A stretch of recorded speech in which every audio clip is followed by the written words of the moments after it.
ஹரே ஹரே கிருஷ்ணா. பக்தர்கள் எல்லாருக்கும் இனிமையான காலை வணக்கம். இன்றைய பாகவத சத்சங்க வகுப்புல கலந்துட்டு இருக்கிற எல்லா பக்தர்களுக்கும் என்னுடைய பணிவான நமஸ்காரம்.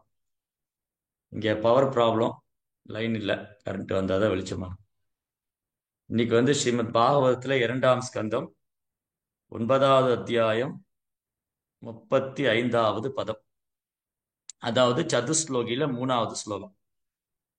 யதா மகந்தி பூதானி பூதேஷவச்சேசனு பிரவிஷ்டானி அப்பிரவிஷ்டானி ததத்தேஷு நதேஷ்வகம். O Brahma, please know that the universal elements enter into the cosmos and the same into same time at the same time. Hmm? Please know that the universal elements enter into the cosmos and at the same time do not enter into the cosmos. Similarly, I myself also exist within everything created, and at the same time I am outside of everything. சரி, அப்ப இந்த 3வது ஸ்லோகத்துல பகவான் கிருஷ்ணர் தன்னுடைய தனித்தன்மையை மேலும் உறுதிப்படுத்துறார். பிரம்மா கிட்ட அவருடைய தனித்தன்மை எப்படி அவர் இந்த பிரபஞ்சத்துக்கு உள்ளும் இருக்கிறார், புறவும் இருக்கிறார். எப்படி இங்க காணக்கூடிய அனைத்திலும் அவர் உள்ளும் இருக்கிறார், புறமும் இருக்கிறார். அதுதான் இன்னைக்கு தலைப்பு. ஆண்டவன் இறைவன் உள்ளும் இருக்கிறார், புறமும் இருக்கிறார். எப்படி? இப்போ நான் ஒரு அறையில உட்கார்ந்துருக்கேன். இந்த அறைக்குள்ள பஞ்சபூதங்கள் இருக்கா? இருக்கு. ஆனா அதுல இருந்து வெளியில இருக்கா? இருக்கு. இந்த அறைக்குள் பஞ்சபூதங்கள் இருக்கவும் செய்யுது, அதுல இருந்து வெளியில இருக்கவும் இருக்கு, அதுல இருந்து விலகியும் இருக்கு. இப்ப என் உடல்ல பஞ்சபூதம் இருக்கா? இருக்கு. நிலம், நீர், நெருப்பு, காற்று, ஆகாயம், 5 பூதங்கள் என் உடல்ல இருக்கா? இருக்கு. அதே சமயம் இருந்து விலகி இருக்கா? ஆமா, வெளியில இருக்கு. உள்ளும் இருக்கு, புறமும் இருக்கு. ஒரு உதாரணம் இந்த பிரபஞ்சத்துல காணக்கூடியது. இனி ஒரு உதாரணம் எனக்குள்ளேயே காணக்கூடியது. பிரபஞ்சத்துல பாக்குறோம் பஞ்ச மகாபூதங்கள், நிலம், நீர், நெருப்பு, காற்று, ஆகாயம். பிரபஞ்சம் சிருஷ்டிக்கப்படும் போது சிருஷ்டிக்கப்பட்டிருக்கு. அப்ப இங்க இருந்து என்ன பொருள் உற்பத்தி பண்ணாலும், இந்த ஜட உலகத்துல என்ன பொருள் உற்பத்தி செய்தாலும் இந்த பஞ்சபூதங்களுடைய கலவை இருக்கு. அந்த பொருட்கள்ல பஞ்சபூதங்களுடைய கலவை இருக்கு, அதுல இருந்து அந்த பொருட்கள் இருந்து விலகியும் இருக்கு. அதே மாதிரி ஒரு ஸ்டேட்டுடைய லீடர், ஒரு ஸ்டேட்டுடைய பிரசிடென்ட், அவர் அலுவலகத்துல இருக்கவும் செய்யறாரு, இல்லாமலும் இருக்காரு. இப்போ ஒரு நாட்டை நிர்வாகம் பண்ணக்கூடிய தலைவர், ஒரு நாட்டை நிர்வாகம் பண்ணக்கூடிய தலைவர் அந்த நாட்டினுடைய அஹ், நடவடிக்கைகள், சட்டதிட்டங்கள், அப்புறம் ராஜ்யம் எப்படி நடக்கணும், ராஷ்டிரியம் எப்படி நடக்கணும், எல்லாமே அவரு தன்னுடைய அலுவலகத்துல உட்காந்து பாத்துக்கிறாரு. ஒரு தலைவர் என்ன பண்றாரு? அலுவலகத்துல உட்காந்துக்கிட்டு பிரசிடென்ட் இது அமெரிக்கா பிரசிடென்ட் ஒரு இந்தியா பிரசிடென்ட், அமெரிக்கருடைய தலைவரோ அல்லது இந்தியாவுடைய தலைவரோ, அவர் தன் அலுவலகத்துக்கு காலையில வர்றாரு. காலையில அலுவலகத்துல அலுவலக வேலையெல்லாம் செய்யறாரு. அப்புறம் கொஞ்ச நாள் அவர் அலுவலகத்துக்கு வரவே இல்லை, எங்கேயோ சுற்றுப்பயணம் போயிட்டாரு. ஆனாலும் அந்த வேலை நடந்துட்டு தான் இருக்கு. அவர் அலுவலகத்தில் இல்ல, ஆனா அந்த வேலை நடக்குது. அவர் அலுவலகத்தில் நேரடியா உட்கார்ந்துதான் செயல்படுத்தணும் இல்ல, அவருடைய ஆளுமையில நடக்குது. அவருடைய ஆளுமையில, அவருடைய சக்தியில நடக்குது. அவர் எங்கேயாவது வெளிநாடுகளுக்கு போயிருப்பாரு, ஆனா அவருடைய ஆளுமை அங்க இருக்கு. அப்ப அவங்க தோன்றா உருவத்துல அங்க இருக்கார். வியக்தம் அவ்யக்தம், வியக்தம் அவ்யக்தம், தோன்றும் உருவம், தோன்றா உருவம். அந்த பதவிங்கிறது தோன்றா உருவம், அந்த பதவியில் இருக்கும் அதிகாரி தோன்றிய உருவம். மின்சாரத்துறை அப்படின்னா அது இம்பர்சனல். மின்சாரத்துறைன்னா அது உருவமற்றது. ஓ, மின்சாரத்துறை என்ன? மின்சாரத்துறை அது மின்சாரத்துறை, அவ்வளவுதான். இந்த மின்சாரத்துறைக்கு உருவம் கிடையாது. ஆனா அந்த மின்சாரத்துறைக்குள்ள பல விஷயங்கள் இருக்கு. அந்த மின்சாரத்துறையோடைய மின்சார இலாக்காவுடைய கட்டிடம், அங்க கரண்ட் உற்பத்தி பண்ற இடம். அப்ப அங்க பல்வேறு பணியாளர்கள், அதுக்கப்புறம் அந்த பணியாளர்களுடைய அமைச்சர், மின்சாரத்துறை அமைச்சர், இப்படி மின்சாரத்துறை அமைச்சர் போய் அங்க உட்கார்ந்து அந்த வேலையை செய்யறது இல்ல. ஆனா அவருடைய ஆளுமையில அது நடக்குது. அப்ப அவங்க இருக்கவும் செய்யறாரு, இல்லையும் இல்லாமலும் இருக்காரு. ஒரு EB department, EB department work ஆகுது. அங்க அந்த அமைச்சர் இருக்காரு, இல்லாமலும் இருக்காரு. அவருங்க நேரடியா இல்ல, ஆனா அவர் சக்தியின் மூலமா அங்க இருக்கார். அவருடைய அதிகாரம் மூலமா அங்க இருக்கார். அவர் தன் அதிகாரத்தை இங்க செலுத்துறார்.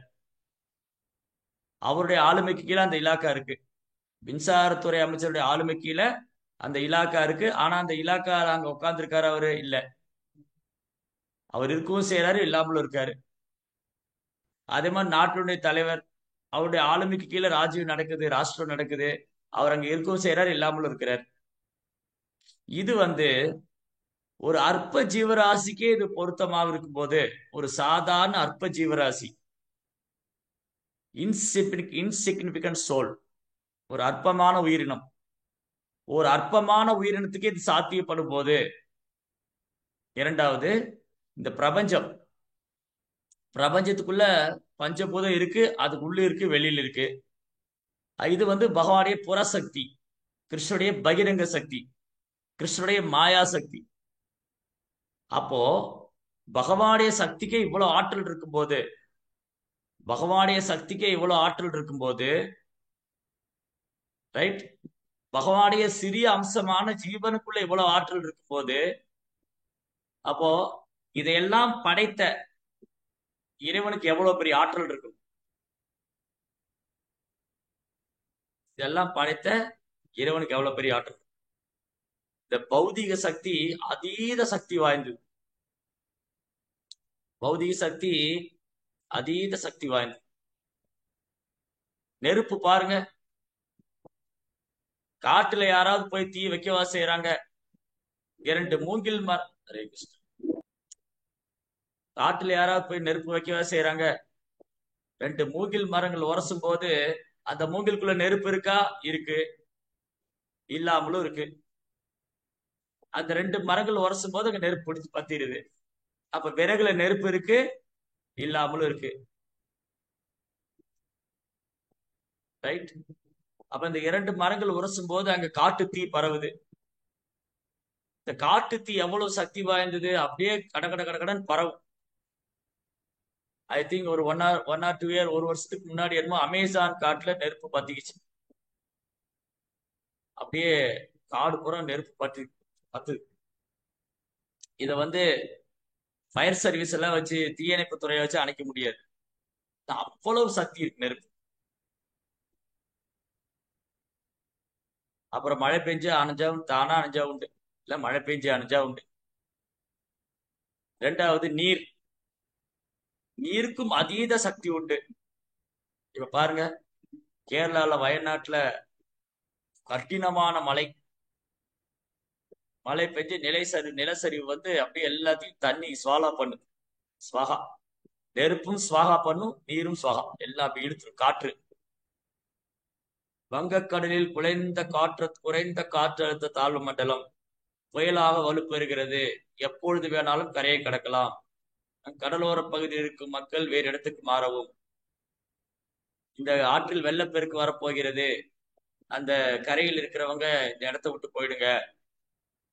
அப்போ இந்த பஞ்சமகா பூதங்கள் நம்ம கட்டுப்பாட்டுல இல்ல. அது பகவானுடைய கீழ்நிலை சக்தியாக இருந்தாலும், ஜீவனை விட தாழ்ந்த சக்தியாக இருந்தாலும், நம்மை விட தாழ்ந்த சக்தியா இருந்தாலும், அது கீழ்நிலை சக்தியா இருந்தாலும், இந்த பௌதிக இந்த பௌதிக இயற்கை பஞ்சமகா பூதங்களை பிரித்து ஆராய்ச்சி பண்ண ஒரு சயின்டிஸ்ட், ஒரு விஞ்ஞானி, இந்த இயற்கையை பிரித்து ஆராய்ச்சி பண்ணலாம். ஒரு விஞ்ஞானி என்ன பண்ணலாம்? இயற்கையை பிரிச்சு ஆராய்ச்சி செய்யலாம். ஆனா அவரால இயற்கையை கட்டுப்படுத்த முடியாது. வெள்ளப்பெருக்கு வருதுன்னு அறிவிக்கலாம். இந்த வெள்ளப்பெருக்கு அணை போட்டு தடுத்து நிறுத்த முடியாது, அணையை உடச்சுக்கிட்டு வரும். வெள்ளப்பெருக்கு வருதுன்னு சொல்லலாம், எச்சரிக்கை கொடுக்கலாம், ரெட் அலர்ட் கொடுக்கலாம், சிகப்பு அலர்ட், ரெட் அலர்ட்னு சொல்லுவாங்க. எச்சரிக்கை, சிகப்பு எச்சரிக்கை, ரொம்ப ஆபத்தா வரப்போகுது அப்படின்னு சொல்லலாம். ஆனா அதை தடுத்து நிறுத்த முடியாது. அது தடுத்து நிறுத்தும் சக்தி ஜீவனுக்கு கிடையாது. அப்போ இந்த பஞ்சமகா பூதம் ஜீவனை விட, நம்மை விட தாழ்ந்த சக்தியா இருந்தாலும் அது கிருஷ்ணாவுடைய சக்தி. பூமி ஆப்போ அனலோ வாயு கம்மனோர் புத்திரே வச்சு அகங்கார விதி எண்ணி பின்னா பிரகிருதி அஷ்டதா. நிலம், நீர், நெருப்பு, காற்று, ஆகாயம், மனம், புத்தி, அகங்காரம் என்னிடமிருந்து பிரிந்த சக்தின்னு கிருஷ்ணா சொல்றார். அதனால அது கிருஷ்ணா கிருஷ்ணாவுடைய சக்தி. நாமளும் கிருஷ்ணாவுடைய சக்தி தான். இந்த ஜீவாத்மா உயர்ந்த சக்தி, ஜட இயற்கையை தாழ்ந்த சக்தி. ஜீவாத்மா உயர்ந்த சக்தியா இருந்தாலும் ஜட இயற்கையை அடக்கி ஆள முடியாது. ஏன்னா ஜட இயற்கை கிருஷ்ணாவுடைய சக்தி, அவர் அதில் தோன்றா உருவத்தில் இருக்கிறார். அஞ்சு கிருஷ்ணாவுடைய சக்தி.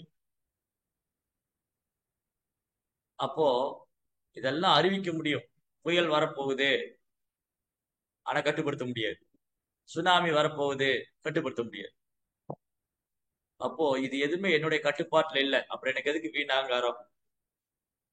நான் பௌதிக கல்வியில பெரிய பட்டம் எல்லாம் வாங்கிட்டேன், நான் ஒரு பெரிய விஞ்ஞானி. நீங்க இதெல்லாம் அறிவிக்க தான் முடியுது, அறிவிக்க தான் முடியுது, ஆனா கட்டுப்படுத்த முடியலையே. இந்த அறிவிப்பு, இந்த விஞ்ஞானிகள் சொல்ற அறிவிப்பு பஞ்சாங்கத்துல ஏற்கனவே இருக்கு. நீங்க சில நேரங்கள்ல பஞ்சாங்கம் எடுத்து பாத்தீங்கன்னா, இந்த வருஷத்துல இங்க ஒரு பேரிடர் ஏற்படும், இந்த மாதிரி ஒரு ஒரு சம்பவம் நடக்கும் அப்படிங்கிறது பஞ்சாங்கத்துல இருக்கு. நீங்க என்ன விஞ்ஞானம் படிச்சு அதுல ஆல்ரெடி சாஸ்திரம். அப்போ ஆன்மீகம், அறிவியல், சயின்ஸ். ஆன்மீகம் இல்லைன்னா அறிவியல் இல்லை. ஆனா இன்னைக்கு பெரும்பாலும் முட்டாள்தனமா மக்கள் என்ன நினைக்கிறாங்க, அறிவியல் தான் உயர்ந்தது, ஆன்மீகம் எல்லாம் ஒரு சென்டிமெண்ட் ஆனது.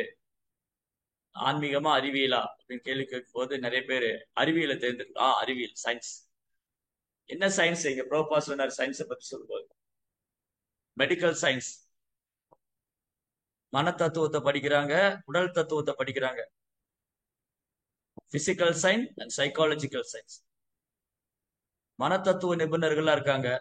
மனதை ஆராய்ச்சி பண்ணி இந்த மனது எப்படி செயல்படுது, மனநிலை பாதிக்கப்பட்டவங்களுக்கு கவுன்சிலிங் கொடுக்கறது. இவங்க மனநிலை பாதிக்கப்பட்டிருக்காங்க, இவங்களுக்கு நீங்க ட்ரீட்மெண்ட் கொடுங்க, சைக்காட்டிஸ்ட். அதே மாதிரி பிசிக்கல் சயின்ஸ், உடல் சார்ந்த விஷயங்களை ஆராய்ந்து படிக்கிறவங்க. நீங்க பாருங்க, மெடிக்கல் சயின்ஸ் இந்த உடலை பல கூறுகளா பிரிச்சு ஆராய்ச்சி பண்ணி நிபுணர் ஆகுறாங்க. நிபுணர், எக்ஸ்பர்ட். அந்த டாக்டர் எதுக்கு எக்ஸ்பர்ட்? அவர் நியூரோ எக்ஸ்பர்ட், நியூரோ நரம்பியல் நிபுணர். அப்புறம் ஆர்த்தோ, எலும்பு மூட்டு நிபுணர். அப்புறம் இஎன்டி ஸ்பெஷலிஸ்ட், கண்ணு மூக்கு காது தொண்டை நிபுணர். அப்புறம் ஸ்கின் ஸ்பெஷலிஸ்ட், தோல் நிபுணர். இந்த மாதிரி ஒரு நிபுணர்கள் இருக்காங்க.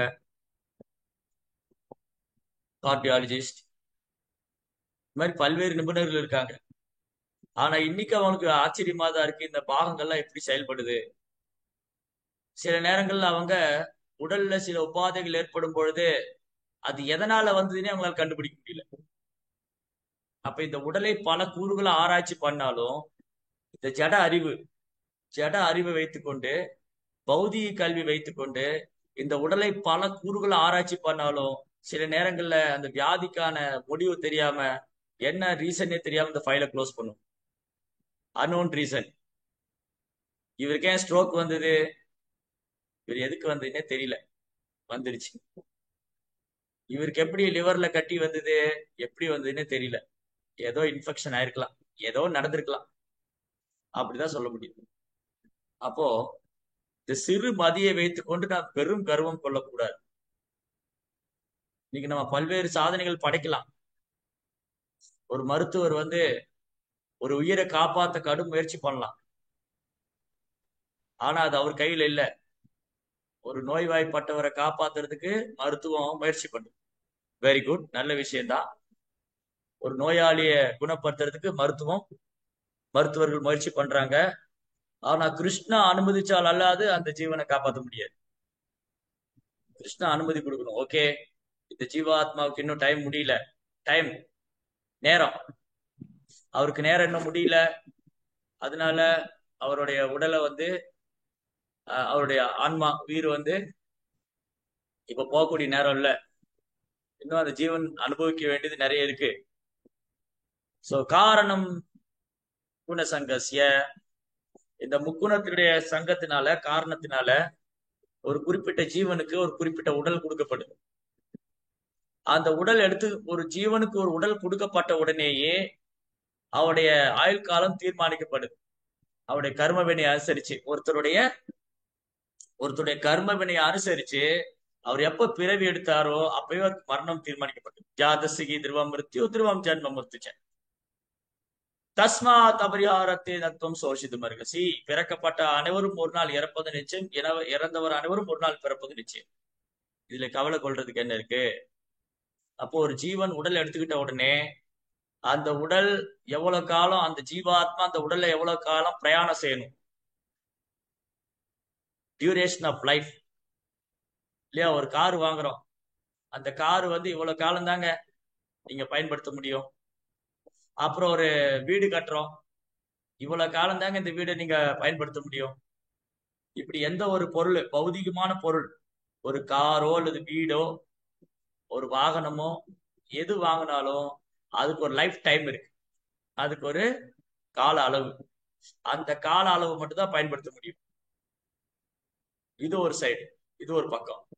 இன்னொரு பக்கம், இப்போ நான் என்னதான் ஒரு வீடு வாங்கினாலும் என்னுடைய கர்மா அந்த வீட்டுல நான் குடியிருக்க முடியாதுன்னா அப்படி நடக்கும். வீட்டை விட்டு வெளியேறணும், கஷ்டப்பட்டு வீடு கட்டி அந்த வீட்டை விட்டு வெளியேறும், அப்ப அதை அனுபவிக்க முடியாது. அதே மாதிரி என்னதான் ஒரு வாகனம் நான் வாங்கினாலும், ஆடி காரு, பௌர்ணமி காரு, அமாவாசை காருல வருது, இந்த மாதிரி என்ன காரு வாங்கினாலும் நான் அந்த காரை என்னதான் பாதுகாப்பா வச்சுக்கிட்டாலும் அது விபத்துல டேமேஜ் ஆகணும்னு தான் டேமேஜ் ஆகும். அது விபத்துல வந்து டேமேஜ் ஆகும். நான் ஒழுங்கா போனாலும் வரவன் நேரம்னு பண்ணிடுச்சா என்ன பண்ணு? நான் கரெக்டா தான் போயிட்டு இருந்தேன் இல்லையா? இந்த விபத்து நடக்கும்போது சண்டை போடுவாங்க. ஆக்சிடென்ட் ஆனோடனே வண்டி நிறுத்திட்டு, ஏய் நான் ஒழுங்கா என் ரூட்ல வந்துட்டு இருந்தேன், நீ தான் மேல வந்து இடிச்ச, நீ சண்டை போடு, நீயா நானான்னு சண்டை போடு. சோ அப்படி பார்க்கும்போது நான் கரெக்டா போயிட்டு இருந்தாலும், நான் சரியான பாதையில தாங்க போயிட்டு இருந்தேன், அவன் குறுக்க வந்து இடிச்சிட்டாங்க.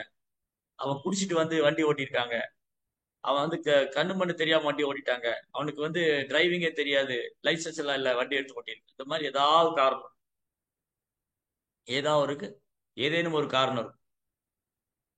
அப்போ நான் என்னதான் முயற்சி பண்ணாலும், மருத்துவம் வந்து என்ன முயற்சி பண்ணாலும், இந்த அல்டிமேட் அத்தாரிட்டி இருக்கு, இறுதியா ஒரு முடிவு எடுக்கிறவர்.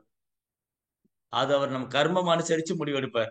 ஓகே, இந்த ஜீவாத்மாவை இங்க வச்சுக்கலாமா, இவருடைய கர்மா எல்லாம் முடிஞ்சுதா, இவர் அடுத்த எந்த உடலுக்கு போகணும், இவர் அடுத்த எந்த உடலுக்கு போகணும், இவர் என்ன செய்யணுங்கிறத கர்மா டிசைட் பண்ணும். ஆனா இதை புரிந்து கொள்ளாம நேத்து பேசின மாதிரி மாயையினுடைய புறசக்தியினால கவரப்பட்டிருக்கிறவங்க, மாயா அபகிருத ஞானா, அவங்க அறிவை மாயை அபகரிச்சுட்டு போனதுனால, பொய் கர்வத்தினால, பொய் அகங்காரத்தினால இதெல்லாம் அவங்களுக்காக ஏற்றுக்கொள்ள முடியல. அது எப்படி கர்மா, கர்மான எப்படி, ஆத்மான என்ன, இதெல்லாம் வந்து அவங்களால புரிஞ்சுக்க முடியல. காலம், கர்மா, செயல் இல்லையா? நம்ம படிச்சோம் பகவத்கீதையில. பகவத்கீதையுடைய 5 முக்கியமான விஷயங்கள், பகவத்கீதையில பேசப்பட்டிருக்கிற 5 முக்கியமான விஷயங்கள் பரவலாக ஜீவா, பிரகிருதி, காலா, கர்மா, செயல். சாரி, ஜீவா, பிரகிருதி, ஈஸ்வரா, ஜீவா, ஈஸ்வரா, பிரகிருதி, காலா, கர்மா. ஜீவா நாம, ஈஸ்வரன் பகவான், காலம் டைம், கர்மா செயல், பிரகிருதி இயற்கை இயற்கை இயற்கை. சோ இது எப்படி இயங்குது அப்படிங்கிறத மெடிக்கல் சயின்ஸ் வச்சு புரிஞ்சுக்க முடியாது. மெடிக்கல் சயின்ஸ் வந்து இந்த பௌதிக அறிவியல், பௌதிக அறிவியல் ஓரளவுக்கு தான் உணர முடியும். இந்த பௌதிக விஷயங்களையே, பௌதிகமான விஷயங்கள்லயே பௌதிக அறிவை கொண்டு ஓரளவுக்கு தான் புரிஞ்சுக்க முடியும். அப்படி இருக்கும்போது ஸ்பிரிச்சுவல் சயின்ஸ், ஆன்மீக அறிவியல், இந்த ஆன்மீக அறிவியல் அது ரொம்ப ரொம்ப சூட்சமானது. ஆன்மீக அறிவியல் ரொம்ப ரொம்ப சூட்சமானது. பௌதீக அறிவியலே கஷ்டமா இருக்கு. பௌதீக அறிவியலே முழுமையா புரிஞ்சுக்க முடியல. பௌதீக விஷயங்களையே முழுமையாக பிரிச்சு ஆராய்ந்து ஒரு ஒரு முடிவுக்கு வர முடியல. அப்படி இருக்கும்போது ஸ்பிரிச்சுவல் சயின்ஸ், ஆன்மீக அறிவு, இந்த உடல் பற்றிய அறிவியல், ஆத்மாவை பற்றிய அறிவியல். உடல் பற்ற அறிவியலை இங்க படிக்கிறாங்க. ஆனா அதுல யாரும் முழுமையா வெற்றி பெற்றவங்க இல்ல. ஏதோ அவங்க தெரிஞ்சது படிக்கலாம், அவ்வளவுதான், ஓரளவுக்கு படிக்கலாம். அதுக்கப்புறம் நாங்க எவ்வளவு முயற்சி பண்ணங்க, அவரை காப்பாற்ற முடியல, நாங்க எவ்வளவு முயற்சி பண்றோம், நீங்க உங்க கடவுள்கிட்ட பிரார்த்தனை பண்ணிக்கங்க. அப்போ இந்த மெடிக்கல் சயின்ஸ் ஆர் சயின்டிஸ்ட் இது ஒப்புக்கொண்டுதான் ஆகணும், நமக்கு மேல ஒரு சக்தி இருக்கு. அதை பார்க்க முடியும். நேத்து படிச்சோம், கடவுளை பார்க்க முடியும். எப்படி பார்க்க முடியும்? அவருடைய கருணையால தான் பார்க்க. கடவுளை பார்க்க முடியும், அவருடைய கருணையால தான் பார்க்க முடியும். அவருடைய கருணை எல்லாம் பார்க்க முடியாது. அதனால இங்கு நடக்கூடிய அனைத்து விஷயங்கள், இந்த பஞ்சபகா பூதங்கள் எப்படி செயல்படுது, எப்படி அது உள்ளும் இருக்கு புறமும் இருக்கு. இப்ப அந்த பஞ்சபூதம் என்னோட உடம்புக்குள்ள இருக்கு, அது வெளியிலும் இருக்கு, உள்ளும் இருக்கு புறமும் இருக்கு. அதே மாதிரி காணக்கூடிய அனைத்தும் பகவானோடு சம்பந்தப்பட்டது. அவர் உள்ளும் இருக்கிறார், புறமும் இருக்கிறார். இதே மாதிரி ஒரு ஸ்லோகம் பகவத்கீதையில இருக்கு, யாருக்கா தெரியுமா? இதே மாதிரி ஒரு ஸ்லோகம் கிருஷ்ணர் பகவத்கீதையிலையும் சொல்றாரு. அது தெரிஞ்சவங்க கைத்தூ. 9.4 प्रभुजी मयम ततम इदम सर्वम जगत अव्यक्त मूर्ति हस्तानि सर्वभूतानि நச்சாகம் வேஸ்தவஸ்திதः மயா ததமிதம் சர்வம். காணக்கூடிய அனைத்தும் ஜெகத் அவ்யக்த மூர்த்தினா, என்னுடைய தோன்றா உருவத்தில் நான் இருக்கிறேன். இந்த ஜட உலகத்துல காணக்கூடிய அனைத்திலும் கிருஷ்ணா தனது தோன்றா உருவத்தில் இருக்கிறார். மயா ததமிதம் ஜெகத் அவ்யக்த பஸ்ஸானி சர்வபூதானி. இங்க காணக்கூடிய எல்லா ஜீவராசியும் அவருக்கு உள்ளும் இருக்கிறார், புறமும் இருக்கிறார். யசாந்தஸ்தானி பூதானி ஏன சர்வமிதம் ஸ்ததம். அப்ப அவர் தோன்றா உருவத்தில் இருக்கிறாரு. அப்ப கிருஷ்ணர் சொல்றாரு, மயா ததமிதம் சர்வம் ஜெகத் அவ்யக்த மூர்த்தினா. ஜெகத் அவ்யக்த மூர்த்தினா, அவ்யக்தம் அவ்யக்தம். வியக்தம் என்றால் தோன்றும் உருவம், அவ்யக்தம் என்றால் தோன்றா உருவம். அப்ப இறைவனுக்கு இரண்டு உருவம் உண்டு. அவர் தோன்றும் உருவத்திலும் இருக்கிறார், தோன்றா உருவத்திலும். வியக்த அவ்யக்த, வியக்த அவ்யக்த சனாதன். இந்த அவ்யக்தங்கிற வார்த்தை பகவத்கீதையில பல இடத்துல பார்க்கணும். ஒரு சில இடங்கள் ஜெகத் அவ்யக்தானி மயா ததமிதம் சர்வம் ஜெகத் அவ்யக்த மூர்த்தினா. அவ்யக்த மூர்த்தி, மூர்த்தினா ஃபார்ம், ரூபம். அவ்யக்த மூர்த்தினா தோன்றா உருவம். அதே மாதிரி பரஸ்தஸ்மாத் பாவ வியக்த அவ்யக்த சனாதன், பரத்தஸ்மா பாவோன்ய வியக்த அவ்யக்த சனாதனா. இந்த தோன்றி மறையும் இயற்கைக்கு மேல இன்னொரு உயர்ந்த இயற்கை இருக்கு, அது நித்தியமானது. இந்த ஜட உலகம் தோன்றி மறையக்கூடியது, அவ்யக்தா. சாரி, அவ்யக்தா. தென் வியக்தா அவ்யக்த சனாதன். இந்த தோன்றி மறையும் இயற்கைக்கு மேல இன்னொரு இயற்கை இருக்கு, அது நித்தியமானது, அழிவற்றது. அது பகவானுடைய ஆன்மீக உலகம் சனாதனா. பகவானுடைய ஆன்மீக உலகம் சனாதனா, நித்தியமானது, அழிவற்றது. இந்த ஜட உலகம் அவ்யக்த மூர்த்தினா, கிருஷ்ணாட்டு பிரிந்த சக்தி, கிருஷ்ணருடைய பௌதிக சக்தி, புறசக்தி, மாயாசக்தி. ஆன்மீக லோகம் கிருஷ்ணருடைய அந்தரங்க சக்தி, ஆன்மீக சக்தி, யோகமாய சக்தி. ஜீவாத்மா உயர்ந்த சக்தியை சார்ந்தவன். ஆனா இந்த ஜட இயற்கையோடு சம்பந்தம் கொள்ளும் போது அவன் ஜட இயற்கையின் முக்கோணத்தினால அவன் தன்னை தவறாக அடையாளப்படுத்திக் கொள்கிறான், தன் உடலோடு அடையாளம். ரைட்? அப்போ இதை ரொம்ப நல்லா புரிஞ்சுக்கணும். பாருங்க, இன்னைக்கு வகுப்பு தத்துவார்த்தமா தான். என்னது? இறைவன் தோன்றும் உருவிலும் இருக்கிறார், தோன்றா உருவிலும் இருக்கிறார். அதுதான் கேள்வி. இறைவன் எங்கிருக்கிறார்? அந்த குழந்தைகிட்ட கேள்வி கேட்டாங்க. ராஜா தன்னுடைய அவையில் இருக்கக்கூடிய முனிவர், வெறும் பண்டிதர்.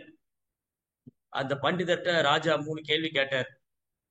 இறைவன் எங்கே இருக்கிறார்? எந்த திசையை பார்த்து கொண்டிருக்கிறார்? அவர் என்ன செய்து கொண்டிருக்கிறார்? பகவான் எங்க இருக்கிறார்? எந்த திசையை பார்த்து கொண்டிருக்கிறார், என்ன செய்து கொண்டிருக்கிறார்? அவை அவையில் இருந்த அந்த பிராமணர் முனிவர் அடுத்த நாள் வரவே இல்லை. ராஜா கேட்கிறார், என்னாச்சு? ஏன் முனிவர் வரல? என் கேள்விக்கு ஏன் பதில் சொல்லல? ஒருவேளை பயந்துட்டாரா, இல்ல பதில் தெரியலையா? ஏன் பதில் பதில் தெரியாம தான் அவையை புறக்கணிக்கிறாரா? ஏன் அவர் அவைக்கு வரவில்லை? முனிவர் தன்னுடைய அறையில உட்கார்ந்திருக்காரு அவர் வீட்டுல. அந்த பொண்ணு கேக்குறா, ஏன் இன்னைக்கு நீங்க போகலையா சபைக்கு? இல்ல, ராஜா ஒரு 3 கேள்வி கேட்டாரு, அதுக்கு பதில் சொல்லணும். அதான் எப்படி சொல்றதுன்னு யோசிச்சுட்டு இருக்கேன். அது நீங்க என்ன சொல்றது, நான் போய் சொல்லிட்டு வரேன் அப்படின்னு அந்த பொண்ணு சொல்றா. நீ சின்ன பொண்ணு, உனக்கு என்ன தெரியும்? அதை விடுங்க, நான் போய் சொல்றேன். அதை பத்தி கவலைப்படாதீங்க, உங்களுக்கு பதிலா நான் போறேன். அந்த பொண்ணு போய் சொல்றா. ராஜா கேக்குறாரு, என்னம்மா நீ வந்திருக்க, உங்க தாத்தா எங்க? இந்த விஷயத்துக்கெல்லாம் அவர் வர வேண்டிய அவசியமே இல்லை. சின்ன விஷயம் தான் இது. இது ஒரு பெரிய கேள்வியை கேட்டிருக்கீங்க. ராஜாவுக்கு ஆச்சரியம். சின்ன பொண்ணுக்கு இவ்வளவு ஞானமா? நீங்க என்ன கேள்வி கேட்டீங்க, பதில் நான் சொல்றேன். இறைவன் எங்கே இருக்கிறார்? இதுதான் முதல் கேள்வி. இறைவன் எங்கே இருக்கிறார்? ஏன் அவர் எல்லா பக்கம் இருக்காரு, எங்க இல்ல? ராஜாவுக்கு முன்னாடி ஒரு கிண்ணத்துல பால் வச்சிருக்கு. இந்த பால்ல என்னெல்லாம் இருக்கு? இந்த பால்ல தயிர் இருக்கு, நெய் இருக்கு, வெண்ணெய் இருக்கு. அதெல்லாம் காமிக்க முடியுமா? அது எப்படி காமிக்க முடியும்? அது பால்ல தான் இருக்கு. அது பால்ல இருந்து தான் வரும். அதே மாதிரிதான் நீங்க இறைவன் இருந்து எதையும் பிரிக்க முடியாது. பகவான் இருந்து எதையுமே பிரிக்க முடியாது. பகவானுக்குள்ள எல்லாம் இருக்கு. பகவானுக்குள்ள பகவானுடைய அம்சம் தான் நாம. ஜீவாத்மா கிருஷ்ணனுடைய சிறிய அம்சம், தேவர்களும் பகவானுடைய அம்சம். அப்ப இதெல்லாம் பகவானுக்குள்ள இருக்கு. அவர் அதுல இருந்து விலகியும் இருக்காரு. நித்திய கர்த்தாரம் அபிமா சதுர்வர்ணமயா சிஷ்டம் குணகர்ம விபாசகம் தஸ்ய கர்த்தாரம் அபிமாம் நித்திய அகர்த்தாரம் அபியம். 4 வர்ணத்துக்கும் ஆசிரமத்துக்கும் கிருஷ்ணர் தான் கர்த்தா, காரணம். ஆனா இது அவருக்கு அதுக்கு அப்பாற்பட்டவர். கிருஷ்ணர் வர்ணாசிரமத்துக்கு உட்பட்டவர் அல்ல. உண்மையில பார்த்தோம்னா ஜீவாத்மாவை நாமளே வர்ணாசிரமத்துக்கு உட்பட்டவங்கள் அல்ல. ஆத்மா பிராமணரா? இல்ல. ஆத்மா சத்திரியனா? இல்ல. ஆத்மா சூதரனா? இல்ல. ஆத்மா பிரம்மச்சாரியா? இல்ல. ஆத்மா சன்னியாசியா? இல்ல. அப்ப ஆத்மா யாரு? ஆத்மா யாரு? நான் சன்னியாசி கிடையாது, நான் பிரம்மச்சாரி கிடையாது, நான் பிராமணன் கிடையாது, நான் ஆண் கிடையாது, நான் பெண் கிடையாது, நான் மனிதன் கிடையாது, நான் விலங்கு கிடையாது. அப்ப நீ யாரு? ஆத்மா யாரு? பதில் யாருக்கு தெரியும்? பதில் தெரிஞ்சவங்க கை தூக்குங்க. ஆம். பதில் தெரிஞ்சவங்க கை தூக்குங்க. ஆத்மா யாரு அப்போ? பத்மாவதி மாதாஜி. கோபி பர்த்து பதகமலையோர் தாச ஆஹ் தாசானுதாச. சைத்தன் மாப் சொல்றாரு, நான் பகவானுடைய சேவகனுடைய சேவகனுடைய சேவகன். ரைட்? நான் ஆண் கிடையாது, பெண் கிடையாது. நான் பிராமணன் கிடையாது, சூத்திரன் கிடையாது. நான் கிரகஸ்தர் கிடையாது, சன்னியாசி கிடையாது. அப்ப நீங்க யாரு? நான் பகவானுடைய சேவகனுடைய சேவகனுடைய சேவகன். இதுதான் என் உண்மையான அடையாளம். ஆனா இப்ப ஆத்மா இந்த உடலோட அடையாளப்படுத்திக்கிட்டு, நான் பிராமணன், அவர் சத்திரியன், அவர் சூத்திரன், அவர் உயர்ந்தவர், இவர் தாழ்ந்தவர், இது ஆண், அது பெண். இந்த அடையாளம் எல்லாம் உடலுக்கு தான், ஆன்மாவுக்கு கிடையாது. ரைட்? சோ இப்படி ஆத்மாவுக்கு ஒரு பகவானுடைய சிறிய அம்சமான ஆத்மாவுக்கு இவ்வளவு சிறப்பு இருக்குன்னா, இந்த ஆன்மாவுக்கு ஆதாரமான பகவானுக்கு எவ்வளவு சிறப்பு?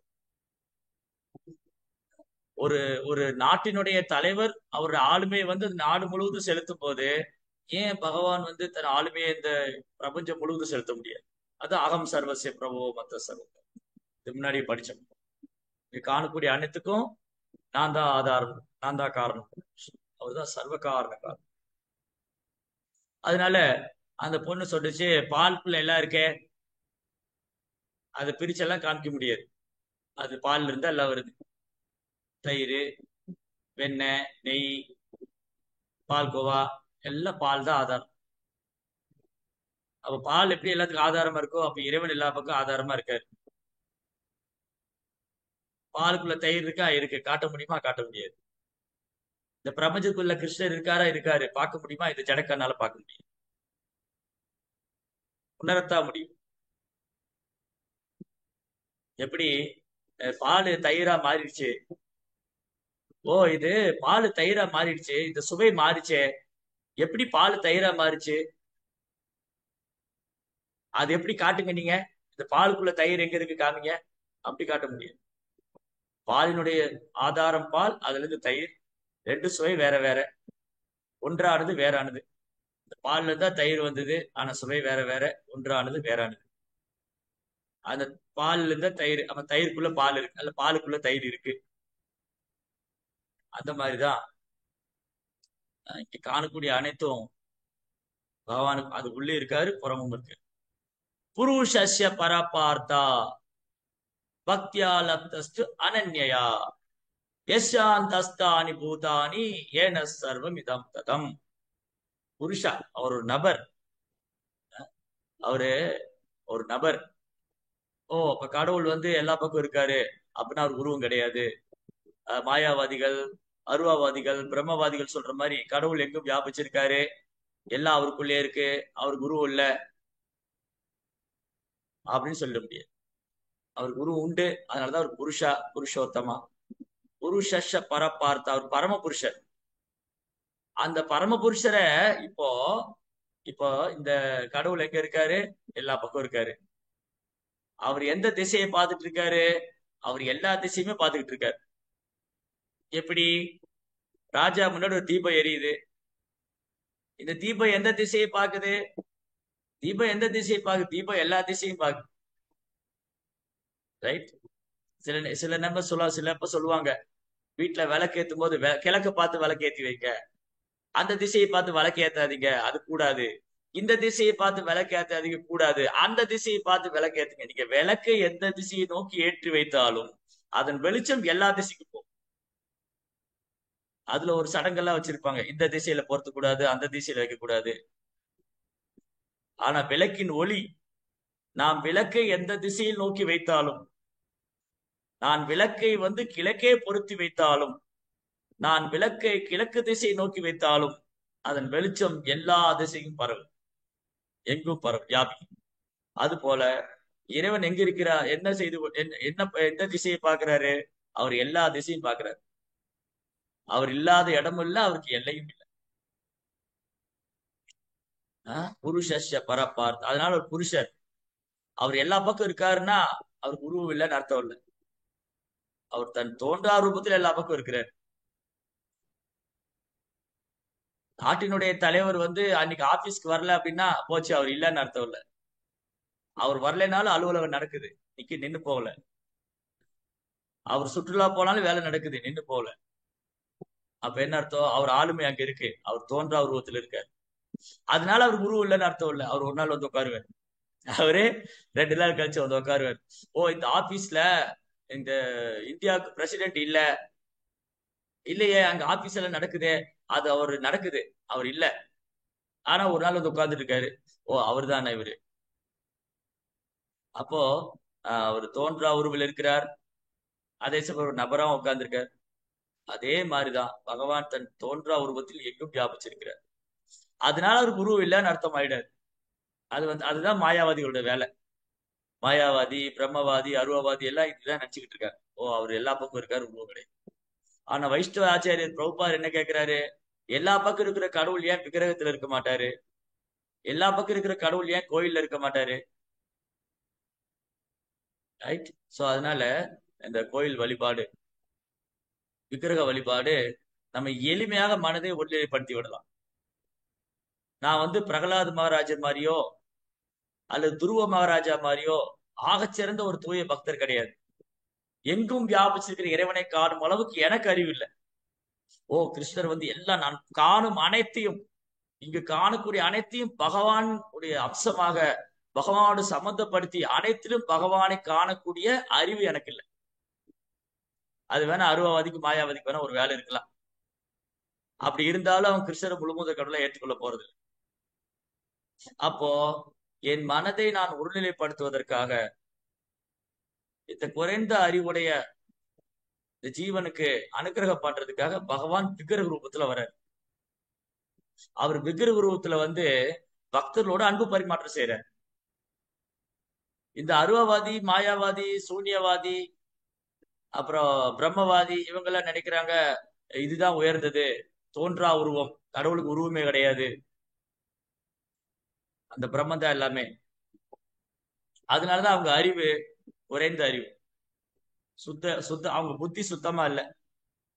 அந்த புத்தி சுத்தமா இல்லாம அந்த புத்தி ரொம்ப அழுக்காயிடுச்சுன்னா, ரொம்ப அழுக்கான புத்தி என்ன நினைக்கும்னா கடவுளுடைய உருவத்தையும் பௌதிகமானதா நினைக்கும், பகவானுடைய உருவத்தையும் பௌதிகமானதா நினைக்கும்.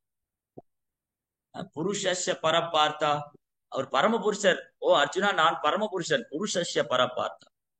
இந்த பரமபுருஷரை அவர் எங்கும் வியாபிச்சிருக்காரு, எல்லா பக்கம் இருக்காரு. ஆனா அவர் புருஷோத்தமரா இருக்காருங்கிறத எப்படி புரிஞ்சுக்க முடியும்? பக்தியா லப்தஸ்து அனன்யா, இடையராது பக்தி தொண்டு செய்யறதுனால மட்டும்தான் அவரை பரமபுருஷரா உணர முடியும். யஸ்யாந்தஸ்தானி பூதானி, அவர் எங்க இல்ல, அவர் எல்லா பக்கம் இருக்காரு. அவர் ஏன யஸ்யாந்தஸ்தானி பூதானி ஏன சர்வம் இதம், அவர் காணும் அனைத்திலும் அவர் இருக்கிறார். அப்போ இது பக்தினாலதான் புரிஞ்சுக்க முடியும். திருப்பதியில திருமலை நீங்க எல்லாம் போயிருப்பீங்க. திருப்பதியில மேல திருமலை, அங்க வந்து நிறைய புனித ஸ்தலங்கள்லாம் இருக்கு. இந்த பாலாஜி டெம்பிளை சுத்தியும் நிறைய புண்ணிய தீர்த்தங்கள்லாம் இருக்கு. இந்த புனித தீர்த்தங்கள் வந்து ரொம்ப ஆஸ்பீஷியஸ், ரொம்ப மங்களமானது. அதுல வந்து ஆகாஷ் கங்கான்னு ஒரு தீர்த்தம் இருக்கு. ஆகாஷ் கங்கா ரொம்ப அழகான இடம், நல்ல மலைச்சாரல் அப்படி அருவி, ஆகாஷ் கங்கா. அது எப்படி உருவானதுங்கிறது ஒரு அழகான சரித்திரம் கதை. இது உண்மையா நடந்த சம்பவம். ஆஹ் ரொம்ப வருஷத்துக்கு முன்னாடி இங்க திருப்பதியில ஸ்ரீசைலபூர்ணா அப்படின்னு ஒரு பெரும் பக்தர், ராமானுஜ ஆச்சாரியருடைய சீக்ஷா குருவுல ஒருத்தர், ஸ்ரீசைலபூர்ணா. அவர் இங்க தங்கி பாலாஜி வெங்கடேச பெருமாளுக்கு, ஸ்ரீனிவாச பெருமாளுக்கு சேவை செய்து வருகிறார். அந்த திருப்பதியில ஆகாஷ் அந்த கோயில்ல இருந்து கொஞ்சம் தூரம் போனா பாப விநாசனம்னு ஒரு அருவி, அது ஒரு அருவி, அது ரொம்ப அழகா இருக்கும். பாப விநாசம், அந்த அருவியினுடைய நீரை தலையில் தெளித்துக் கொள்வதாலோ அங்க குளிக்கிறதாலோ அங்க வந்து பகவானை நினைக்கிறதால ஒருத்தர் எல்லா விதமான பாவத்திலிருந்து விடுபடும். அதான் பாப விநாசம், அனைத்து பாவங்களும் பஸ்பமாகி அதுக்கப்புறம் வீட்டுக்கு வந்து பாவம் செஞ்சுக்கலாம், ஒன்றும் பிரச்சனை இல்லை. திருப்பி போய் பாவம் அப்படி அர்த்தம் இல்லை. நிறைய பேர் என்ன நினைக்கிறாங்க, ஓ நான் வந்து பாவம் பண்ணிட்டேன், திருப்பதியில போய் கோவிந்தா கோவிந்தான்னு சொன்னேன், பாவம் எல்லாம் போயிடும், அப்புறம் திரும்ப வந்து பாவம் பண்ணிக்கலாம், திருப்பதிக்கு போய்க்கலாம். இது வந்து பரிசித் மகாராஜா யானை குளிக்கிறதோட சொல்ற. யானை குளிக்கிறது, யானை நல்லா தண்ணியில போய் குளிச்சுட்டு தரையில வந்து ஆத்து மண்ணெல்லாம் எடுத்து மேல போட்டு குஞ்சர சௌச்சம். சௌச்சவம்னா தூய்மை, குஞ்சரம்னா யானை. யானை வந்து தன்னை தூய்மைப்படுத்திக்குது. யானை குளிக்கிறது பார்க்க ரொம்ப அழகா இருக்கும். தண்ணியில போய் தும்பி கீழே தண்ணி எல்லாம் எடுத்து அடிச்சு விளையாண்டு ஜலக்கிரீடை பண்ணும். தரையில வந்து என்ன பண்ணுது, மண்ணெல்லாம் எடுத்து மேல போட்டு. அந்த மாதிரி நான் திருப்பதி யாத்திரை போனேன். ஓ வெரி குட், ரொம்ப சந்தோஷம். பாலாஜி பாத்தீங்களா, தரிசனம் பண்ணேன். பாபநாசனம் அருவியில போய் குளிச்சிங்களா, குளிச்சேன். திரும்ப வந்து என்ன பண்ணேன், நான் ஊர்ல திரும்ப வந்துட்டேன், மட்டன் பிரியாணி சாப்பிட்டேன். பாவம், எங்க பாவம் போறது. சோ இப்படி அந்த பாப விநாசனா ரொம்ப அழகான இடம். ஒரு ஜீவனுடைய அனைத்து பாவங்களையும் வேங்கடவன், வேங்கடநாதன்னாலே பாவத்தை எல்லாம் போக்குபவர். வினா வெங்கடேஷம் நனாகோ நனாக ஸ்மரா வெங்கடேஷம் ஸ்மராமி ஸ்மராமி, ஹரே வெங்கடேஷ பிரசீத பிரசீத, பிரியம் வெங்கடேஷ பிரயச்ச பிரயச்ச. வேங்கடவன், வேங்கடநாதன் என்றாலே அனைத்து பாவங்களையும் பேரெடுப்பவர். ஒரு ஜீவனுடைய அனைத்து பாவங்களையும் பேரெடுத்து விடுகிறார். ஏழு மலையா, ஏழு மலை. சேஷாத்ரி, கருடாத்ரி, வேங்கடாத்ரி, நாராயணாத்ரி, சேஷாத்ரி, கருடாத்ரி, அஞ்சனாத்ரி, ரிஷபாத்ரி, இந்த மாதிரி ஏழு மலை. ரொம்ப அழகான இடம்.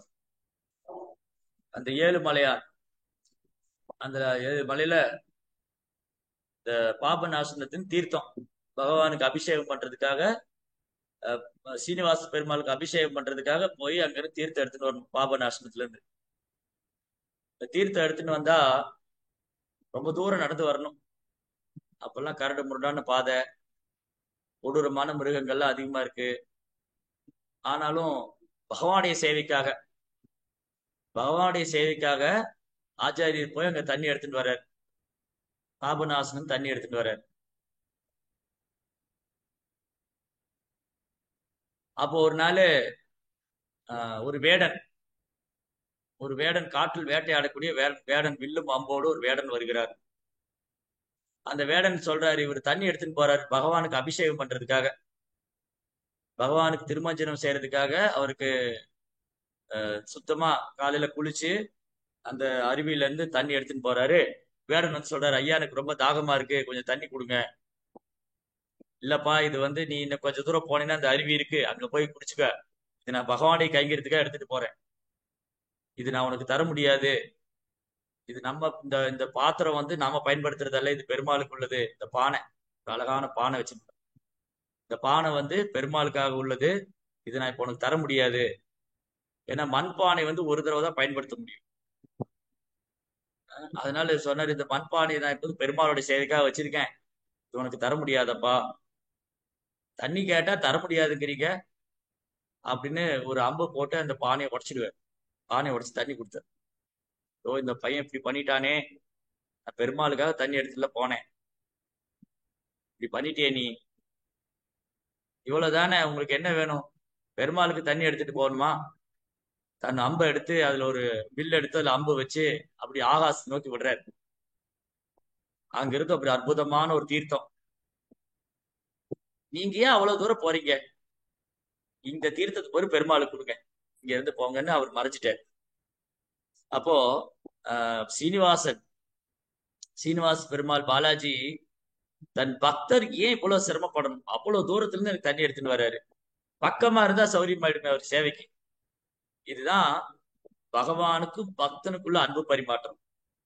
இத வந்து இந்த கடவுளுக்கு உருவம் இல்ல, அருவமானவரு, அவர் ஒளி வடிவானவருங்கிறதுல அவங்களுக்கெல்லாம் இது புரியாது. அவங்களால இது கடுகளவு கூட புரிஞ்சுக்க முடியாது.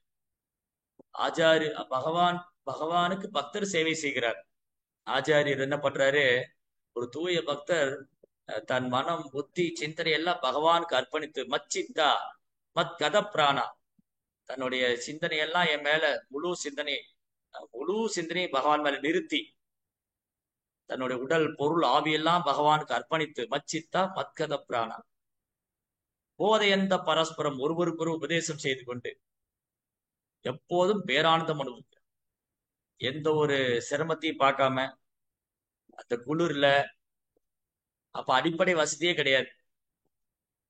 சில வருடங்களுக்கு முன்பாக திருப்பதியில எந்த ஒரு அடிப்படை வசதியும் கிடையாது. படிக்கட்டுகள் கிடையாது, அன்னதான சத்திரங்கள் கிடையாது, கொடூரமான விலங்குகள்லாம் உண்டு. இதெல்லாம் கடந்து அங்க போய் பாலாஜி தரிசனம் பண்ணா உயிர் மேல பயம் இல்லாதவங்க தான் பண்ண முடியும். யாருக்கு உயிர் மேல பயம் இல்லையோ, யார் என் உயிரே போனாலும் பரவாயில்ல நான் பாலாஜியை தரிசனம் பண்ணணும்னு நினைக்கிறாங்களோ அவங்களாலதான் அங்க போகவே முடியும். அப்படி ஒரு காலகட்டம் இருக்கு.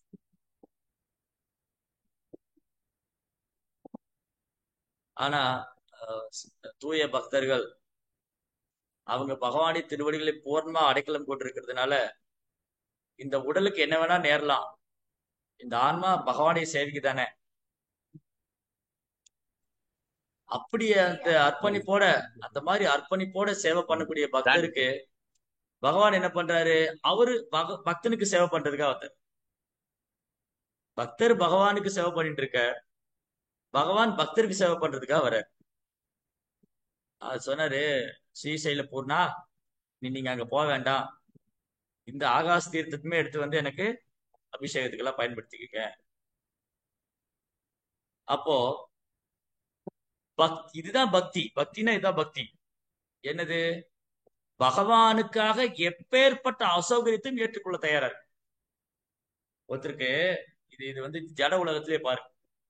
ஜட உலகத்திலே வந்து நமக்கு வந்து ஒருத்தர் ரொம்ப பிடிச்சிருச்சு அப்படின்னு சொன்னா அவர்களுக்காக என்னவோ செய்ய தயாரா இருக்கும். நம்ம வந்து ஒருத்தர் மேல ரொம்ப நேசிக்கிறோம், ஒருத்தர் மேல ரொம்ப அன்பா இருக்கிறோம். அப்படி நம்ம ஒருத்தர் மேல ரொம்ப அன்பா இருக்கணும்னு சொன்னா அவங்களுக்காக எந்த எக்ஸ்ட்ரீம்லயும், எந்த லெவலையும் கீழே இறங்கி போய் செய்ய தயாரா இருக்கும். உதவி செய்யுது. அவர் திட்டினாலும் நம்ம கோச்சிக்க மாட்டோம். அவர் சண்டை போட்டாலும் அடிச்சாலும் என்ன பண்ணாலும் அவர் எனக்கு ரொம்ப பிடிக்குங்க. அவரை திட்டினாலும் எனக்கு ரொம்ப பிடிக்குங்க. அவர்கிட்ட சண்டை போட்டாலும் எனக்கு ரொம்ப பிடிக்குங்க. ரைட். சோ இப்படி இந்த ஜட உலகத்திலேயே நம்ம பார்க்கலாம். நமக்கு ஒரு சிலர் மேல ஒரு அட்டாச்மெண்ட் இல்ல ஒரு ஒரு பிரியம் இருக்குன்னு சொன்னா அவங்களுக்காக நம்ம என்னனாலும் செய்வோம். ஆ? அதே மாதிரிதான் தூய பக்தர்கள். தூய பக்தர்கள் பகவான் மேல உள்ள பிரியத்தினால, பகவான் மேல உள்ள அன்புனால, பகவானது சேவைக்காக, பகவானை திருப்தி செய்வதற்காக தன்னுடைய சுய ஆசை, தன்னுடைய சுய விருப்பம், தனக்கு இந்த ஒரு தனிப்பட்ட சுய விருப்பு வெறுப்பு இல்லாம எப்பேற்பட்ட அசௌகரியத்தையும் ஏற்றுக்கொள்ள தயாரா இருக்கிறார். எப்பேற்பட்ட அசௌகரியம். அதே மாதிரிதான் இன்னொரு பக்தருடைய கதையை கூட கேள்விப்பட்டிருக்கோம். யாருக்கா ஞாபகம் வருதா? இங்க ஸ்ரீசைல பூர்ண கதை சொன்ன மாதிரி இன்னொரு பக்தர் இதே மாதிரிதான் பகவானுக்காக எப்பேற்பட்ட அசௌகரியத்தையும் ஏற்றுக்கொள்ள தயாரா இருந்தார். யார் அவரு? யாருக்கா ஞாபகம் வருதா? மாதவேந்திர ஹரே புரி என்ற கிருஷ்ண ஒரு பிரபு, நமஸ்காரம் பிரபு. அவரு பேரு சரியா டக்குனு ஞாபகம் இல்ல பிரபு. அவர் பகவானுக்கா பூ எடுத்துட்டு மலையில ஏறி வரையில ஒரு பாம்பு அவரை கடிச்சிரும். அதையும் அது அவர் பொருட்படுத்தாம பகவானுக்கு கொண்டே அதை அர்ப்பணிக்கிறாரு. அப்ப பகவான் கேக்குறாரு, நீ வரையில உனக்கு ஒரு பாம்பு கடிச்சிருச்சே, உனக்கு தெரியலையா அப்படிங்கிற. நான் போனா பரவாயில்ல, இங்க இருந்தா உங்களுக்கு சேவை செய்வேன். நான் அங்க அந்த பகவான் லோகத்துக்கு போனா அங்க அவருக்கு சேவை செய்வேன் அப்படின்னு சொல்றாரு. அது எனக்கு சரியா விளக்கமா சொல்ல தெரியும். அதுதான் ஓகே, தெரியும். தேங்க்யூ. மாதவேந்தர் புரி என்ற பக்தர். மாதவேந்தர் புரியிட்ட கோபால் சொல்றாரு, மாதவேந்திரா எனக்கு ரொம்ப உடம்பெல்லாம் உஷ்ணமா இருக்கு, கொஞ்சம் சந்தனம் எடுத்துட்டு வரியா? இந்த சந்தனம் இங்க கிடைக்காது, நீலாச்சல பர்வதத்துக்கு போகணும். நீலாச்சலத்துலதான் இருக்கு. கோபால் விக்கிரகம் இருக்கிறது விருந்தாவனத்துல. கோபால் விக்கிரகம் இருக்கிறது விருந்தாவனத்துல. அவருக்கு கோபால் சந்தனம் கேட்டது மாதவேந்தர் பூரி கிட்ட நீலாச்சலம் பூரி வரணும், நீலாச்சலம் வரணும். பிருந்தாவனம் எங்க இருக்கு, பூரி எங்க இருக்கு? ஆயிரக்கணக்கான மைல்கள். அப்பெல்லாம் நடந்துதான் வரணும். அப்பெல்லாம் ஹெலிகாப்டர் ஏரோப்ளைன் எல்லாம் கிடையாது, புல்லட் ட்ரெயின் ஒண்ணும் கிடையாது. நடந்தே வரணும், நடந்தே போகணும். அப்ப பகவானுடைய சேவைக்காக மாதவேந்தர் பூரி பிருந்தாவனத்திலிருந்து நீலாச்சலம் வரைக்கும் நடந்தே வர சந்தனம் எடுத்துட்டு போகணும். பகவானுடைய உடம்புல சந்தன பூசணும். வர வழியில கோபிநாதர் கோயில் ஒண்ணு இருக்கு. பலசோர் டிஸ்ட்ரிக்ட்ல ரெமுனாங்கிற இடத்துல, ரெமுனா கிராமத்துல கோபிநாதர் கோயில். அது ராமச்சந்திர பிரபு வழிபாடு பண்ண விக்கிரகம். ரொம்ப பழமையான கோயில் கோபிநாதர். என்ன சுவாமி, கிருஷ்ணர் கோபிநாதர், ராமர் அவர் தான், ரெண்டு பேரும் பகவான் தான். இவர் ஏன் போய் அவரை வழிபட்டாரு? ராமர் ஏன் கிருஷ்ணரை வழிபட்டாரு? யாருக்கா பதில் தெரியுமா? என்ன செல்லம் பிரபு, தூங்கிட்டு. அவர் மனித ரூபம் எடுத்ததுனால, மனிதரா வந்ததால அவர் பகவான் எப்படி வழிபடணும்னு சாமானியர்களுக்கு கத்துக் கொடுக்குறாரு. உதாரணமா இருக்கார். எப்படி பிராமணர்ல வழிபடணும், வைஷ்ணவர்ல எப்படி வழிபடணும், விக்கிரக ஆராதனை எப்படி செய்யணும். உதாரண புருஷோத்தம், மரியாதை புருஷோத்தம் ராமர். அப்போ அந்த விக்கிரகம் ரொம்ப அழகா இருப்பார் கோபிநாதர். மாதவேந்தர் புரி அந்த கோயில்ல தங்கி இருக்காரு. அங்க பெருமாளுக்கு நிவேதனம் பண்ண போறாங்க. பகவானுக்கு பிரசாதம் கொடுக்க போகா போறச்சே அவர் நினைக்கிறாரு, இங்க கோபிநாதருக்கு என்ன கொடுப்பாங்க சாப்பிடுறதுக்கு, அது தெரிஞ்சதுன்னா, அது எனக்கு கொஞ்சம் கிடைச்சதுன்னா அதே மாதிரி நான் டேஸ்டா என்னோட கோபாலுக்கு நான் பிரசாதம் பண்ணுவேன். அந்த கோபிநாதருக்கு நிவேதனம் பண்ண போகும்போது ஆஃப்ரிக் பிளேட் பூஜை அந்த பிரசாத தட்டுல அந்த துணி வச்சு மூடி யாரும் பார்க்காத மாதிரி எடுத்துன்னு போகும். பகவானுக்கு நிவேதனம் செய்யும் போது, பகவானுக்கு நிவேதனம் செய்ய போறது போகா, அது போய் நிவேதனம் பண்ணி வெளியில வந்தா மகாபிரசாதம். மகாபிரசாதத்தை எல்லாரும் பார்க்கலாம், நிவேதனம் பண்ண போகும்போது என்னன்னு பார்க்க கூடாது. மகாபிரசாதத்தை எல்லாரும் சாப்பிடணும்னு ஆசைப்படலாம், பகவானுக்கு கொண்டு போய் படைக்க போகும்போது அது எனக்கு கிடைச்சா நல்லா இருக்கும் அப்படி நினைக்க கூடாது. அது அபராதம். சப்பாத்தி போட்டே இருக்கேன், யார் யாருக்கு எவ்வளவு சப்பாத்தி, என் கணவருக்கு 4, பிள்ளைக்கு 2, எனக்கு 2, அப்படியெல்லாம் நினைச்சு சப்பாத்தி போடக்கூடாது. சப்பாத்தி போடும்போது நான் கிருஷ்ணருக்காக போடுறேன், பிரசாதம் பண்ணும்போது நான் பகவானுக்காக பண்றேன். என் கணவருக்கு லெமன் ரைஸ் ரொம்ப பிடிக்கும், அதனால நீங்க லெமன் ரைஸ் பண்ணிடலாம். என் பொண்ணுக்கு பிரியாணி வெஜிடபிள் ரைஸ் ரொம்ப பிடிக்கும், அதனால பிரியாணி பண்ணிடலாம். எனக்கு பிடிச்சது கிருஷ்ணருக்கு கொடுக்கறது இல்ல. அது கிருஷ்ணருக்கு பிடிக்கும், அது நிவேதனம் பண்ணி என் கணவருக்கும் என் பிள்ளைகளுக்கும் கொடுப்பேன். அந்த கான்சியஸ்னஸ் அப்படியே கன்வெர்ட் பண்ணணும். பௌதீக உணர்வுல இருந்து ஆன்மீகமா மாத்தணும். அவ முதல்ல பகவானுக்கு கொடுக்கணுங்கிற எண்ணம் இருக்கும். ஸ்வீட் பண்ணும்போது நம்ம வாயில வந்து தண்ணி வரக்கூடாது, கண்ணுல இருந்து கண்ணீர் வரும். பகவானுக்கு ஸ்வீட் பண்ணும்போது வாயில இருந்து தண்ணி வந்தா பௌதிகவாதி. இந்த ஸ்வீட் சாப்பிட்டா நல்லா இருக்கும், ரொம்ப டேஸ்டா இருக்கும். கண்ணுல இருந்து கண்ணீர் வரணும். இந்த ஸ்வீட்டை நான் பண்றேனே, இது பகவான் ஏத்துக்குவாரா, நான் ரொம்ப அன்போட பண்றேன். ஓ ராதாராணி, ஓ பிரபுபாதா, ஓ குரு மகாராஜ், இந்த பிரசாதத்தை வந்து போகா பகவானுக்கு ஆஃபர் பண்ணி இதை எனக்கு பிரசாதமா கொடுங்க. உங்க கருணை இருந்தாதான் இதை நான் வந்து ஆனர் பண்ண முடியும். இந்த பிரசாதம் வந்து என்னை புனிதப்படுத்துறதுக்காகவே கொடுத்துருக்கீங்க அப்படின்னு பிரேமத்தோட பண்ணணும். பிரேமத்தோட அன்போட செஞ்சு அந்த போகா பகவான் நிவேதிக்கணும். பகவானுக்கு செய்யும் போது சாப்பிட்டு பார்க்கணுங்கிற எண்ணம் வரக்கூடாது. அதே மாதிரி நிவேதனம் பண்ண போகும்போது, இந்த கோயில்ல பிரசாத் ஆஃபர் பண்ண போறாங்க, நமக்கு கொஞ்சம் கிடைச்சா நல்லா இருக்கும். ஆஃபரிங் போகும்போது, நிவேதனத்துக்கு போகும்போது பகவான் சாப்பிட போறாருன்னு நினைக்கணும், நாம சாப்பிடணும்னு நினைக்கணும்.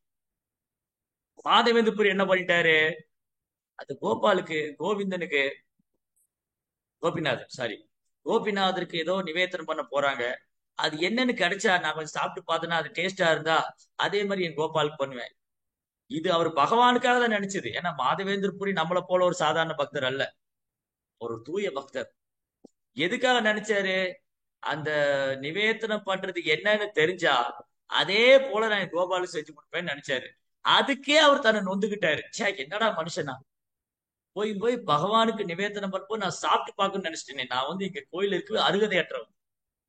பகவானுக்கு நிவேதனம் பண்ண போற உணவை நான் சாப்பிட்டு பார்க்கணும்னு நினைச்சிட்டேன் இல்லையா, நான் எவ்வளவு கீழலியானவன், எவ்வளவு மோசமானவன், ச்சே அப்படின்னு தன்னை நொந்துகிட்டு அந்த கோயில்ல இருக்கிறதுக்கே நான் அருகதை இல்லைன்னு கோயிலை விட்டு வெளியே வந்து போய் மார்க்கெட்ல கடைசியில தெருவுல உட்காந்துக்கிட்டு இதை நினைச்சு நினைச்சு வருந்துகிறார்.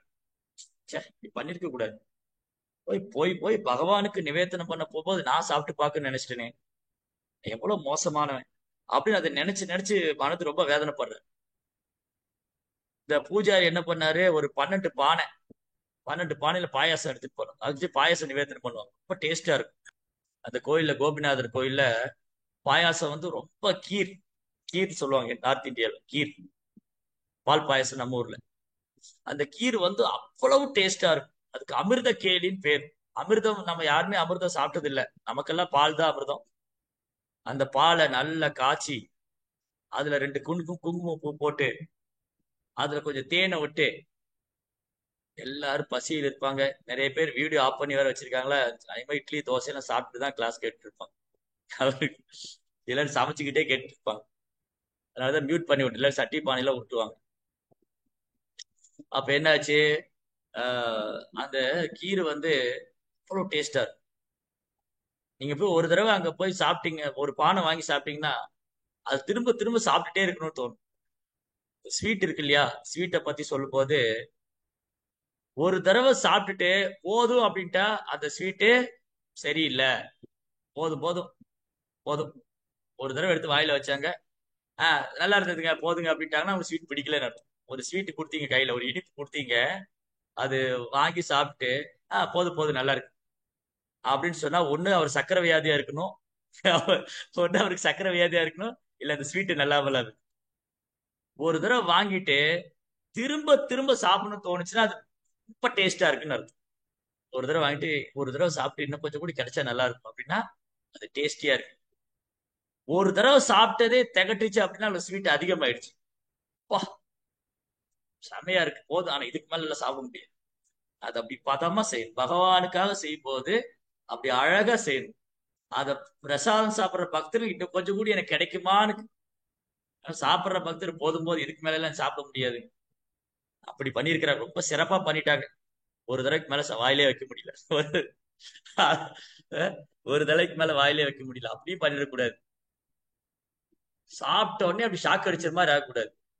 அது வந்து நாக்குல பட்டா அப்பா பகவானுடைய பிரசாதம் அவ்வளவு சுவையாகிறது, இது 2-3 தடவை கூட சாப்பிட்டா நல்லா இருக்குமே அப்படின்னு தோணும். அப்படி தோணும் அந்த கோயில்ல போனா. அந்த கீர்ச்சோர் கோயில்ல போய் அந்த அந்த கீரை வாங்கி சாப்பிட்டீங்கன்னா, அந்த கோபிநாதர் கோயில்ல நீங்க ஒரு பானையோட நிப்பாட்ட, நான் எழுதி கையெழுத்து போட்டு தரேன். ஒரு பானையோட உங்களால நிப்பாட்ட முடியாது. ஒரு 4, 5 பானையாவது உள்ள சாப்பிட்டுருவீங்க. அவ்வளவு டேஸ்டா இருக்கும். அப்ப என்னாச்சு, இந்த பூஜாரி வந்து ஒரு 12 பானையை வந்து நிவேதனம் பண்ணாரு.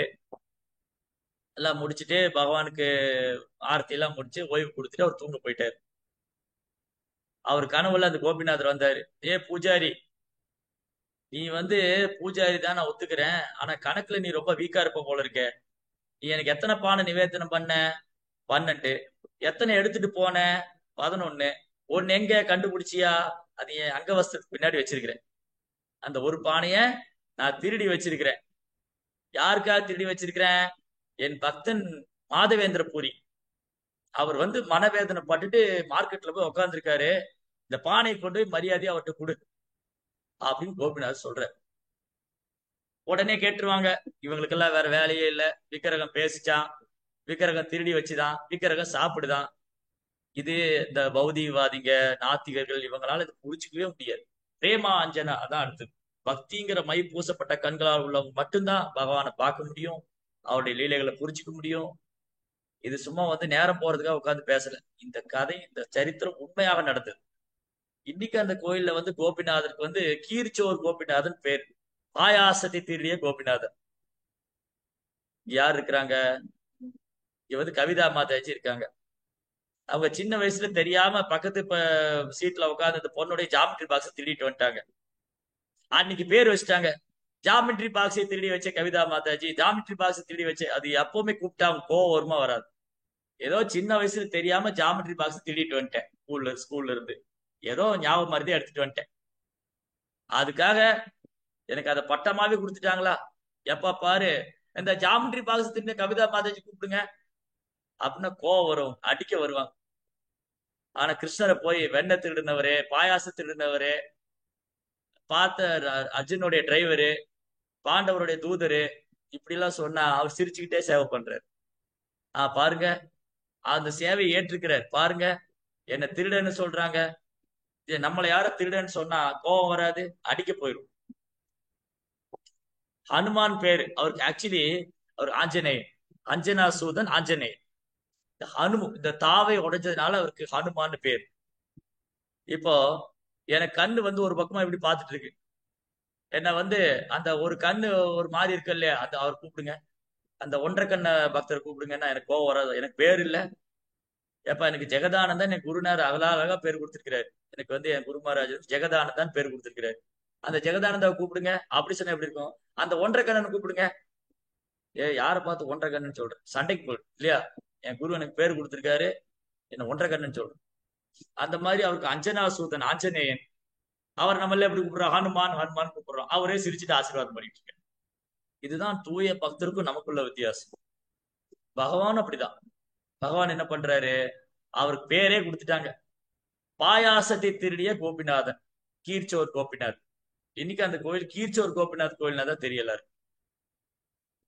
அந்த பூஜாரி பானைய, பூஜாரி என்ன பண்ணாரு, இது கனவா உண்மையா, ஏதோ நான் ஏதோ தூக்கத்துல கனவு கண்டா, அவர் எழுந்திரிச்சு குளிச்சுட்டு அவசர அவசரமா கோயிலுக்குள்ள போய் கதவை திறந்து கர்ப்ப கிரகத்தை திறந்து பார்த்தா அங்க வசத்துக்கு பின்னாடி ஒரு பானையை ஒளிச்சு வச்சிருக்கிறாரு பெருமாள் கோபிநாத்.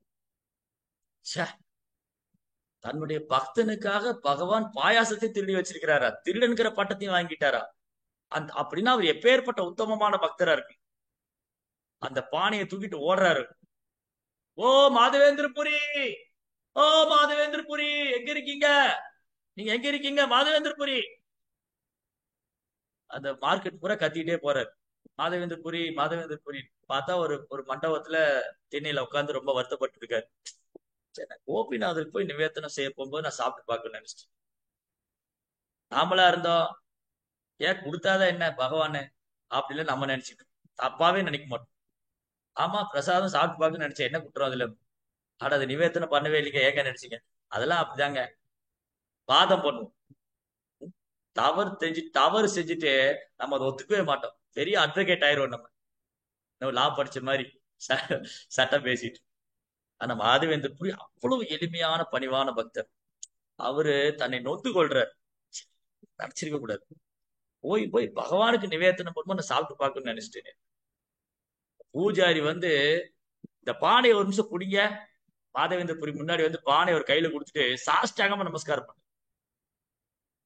நீங்க எவ்வளவு பெரிய பக்தர், உங்களுக்காக பெருமாள் பாருங்க பாயாசம் திரி வச்சிட்டாரு, கீர்ச்சோர் கோபினார். அது கேட்ட உடனே மாதவேந்திர புரி கண்ணுல இருந்து அப்படியே அருவி மாதிரி கண்ணீர். இன்னைக்கு எனக்காக பெருமாள் பாயாசம் திரி ஆமா, உங்ககிட்ட கொடுக்க சொன்னாரு. இதையே